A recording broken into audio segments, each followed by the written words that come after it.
hello ស្រីបងបាទថ្ងៃនេះថ្ងៃទី4ហើយបហាតរោ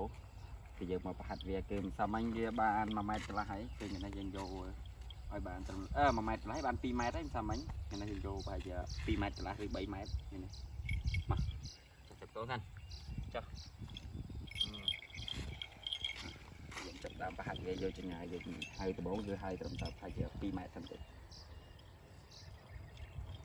មកសិនបាទហើយយើងហៅវាចម្ងាយប្រហែលជា2ម៉ែត្រទេយើងហៅចម្ងាយសាមញ្ញបាទត្រោះ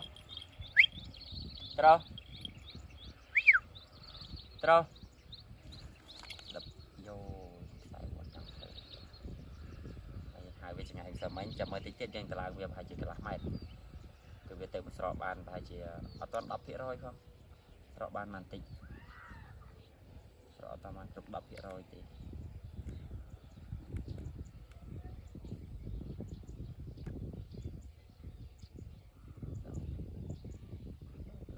កូនមកជិះកផ្លូវមកហ្នឹង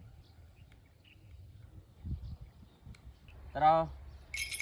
ហើយbây giờ hai cái đông chi phi vậy haត្រោហើយតឡើងហើយ2ចង្អាម3ចង្អាមអត់មកត្រោវាសាក់ហើយគួយហើយវាកន្លែងចាស់វិញនេះគួយហើយទៅមកត្រោគួយកន្លែងចាស់មើលត្រោហើយ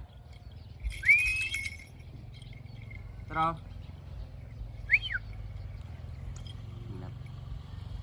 គួយហើយកន្លែងថ្មីអត់មកកន្លែងចាស់មកណាបាទឥឡូវយើងហៅវាដុំទី3ហើយសាច់ទី3យើងឆ្លាញ់ចង្អែមិញយើងអង្គុយទៅនេះហើយវាមកឥឡូវយើងមកអង្គុយដុំនេះដល់ហ่ะត្រោលឹបយ៉ានេះហៅមកលឿនគាត់ថាលើកមក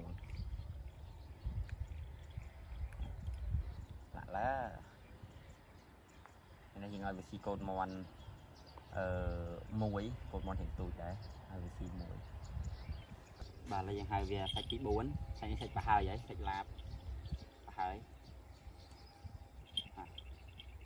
សាច់នេះតាមមើលប្រហែលជាអាចនឹងលបាក់ប្រហែលជា11 12លេខណាឃ្លុំមួយខាងមកទៀតណាត្រោះគេឡើងផែផុតវាហើយកន្លះម៉ែត្រត្រោះត្រោះត្រោះមកត្រោះលឹបថ្ងៃនេះយើងលឿនគ្រាន់បើនេះសាច់នេះសាច់ប្រហើយហើយថ្ងៃនេះគឺវីដេអូមានអីច្រើនទេគឺមានតែប៉ុណ្្នឹងឯងមានដូចតរដងដែរយើងឲ្យវាស៊ីតិចចឹងហ្នឹងថ្ងៃនេះស៊ីកូនមន់មួយសាមញ្ញស៊ីមកចាស់ហៀងតែសាមញ្ញស្រករៀងគួរសមដែរហ្នឹងស្រកដូចជាបាន3 4លេខ3 4លេខដែរ